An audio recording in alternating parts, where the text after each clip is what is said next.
Okay, guys and girls, so let's talk about taking an opponent down after we've achieved the clinch.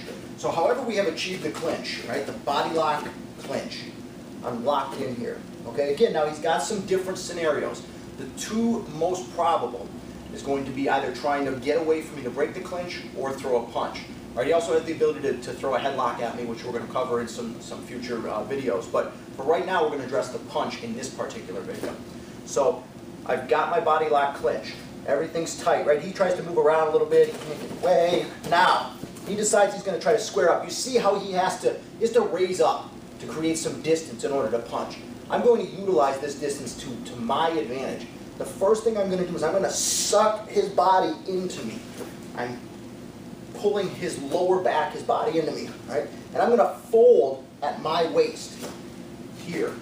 So I suck in and I fold.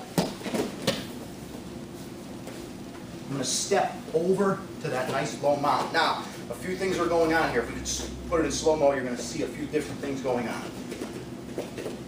Once I'm here and I've established my good position, he raises up. I fold him in half. There's a breaking point, a tipping point at which gravity takes over and he starts to fall. At that point, that's when I open my hands right there.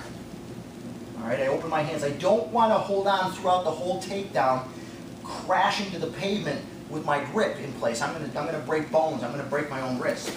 I'm going to break fingers. So at the tipping point, when gravity takes over and you feel the fall happening, release your hands and allow him to fall. Okay, it's not the Matrix, so he's not just going to fall back up. He is going to hit the ground. So I have my clinch. I feel him trying to punch. I suck his body into me and I fold at my waist. I feel gravity take over. My hands spring to the floor. I slide my knee over to the mount and I establish our mount position, which we have gone over many, many times.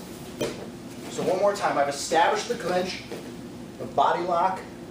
I feel him trying to create distance. I suck in and I fold. Look, I break my hands, sliding the knee over to the mount, hooks in, hands wide, nice low mount. One more time. The key here is going to be, remember, do not ride him to the floor. Let him go once gravity takes over. Body lock.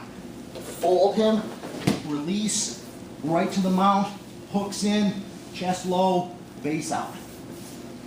Okay, body fold takedown from the body lock clinch. Super effective takedown, and it's going to deal with one of the most likely course of actions once you establish the clinch.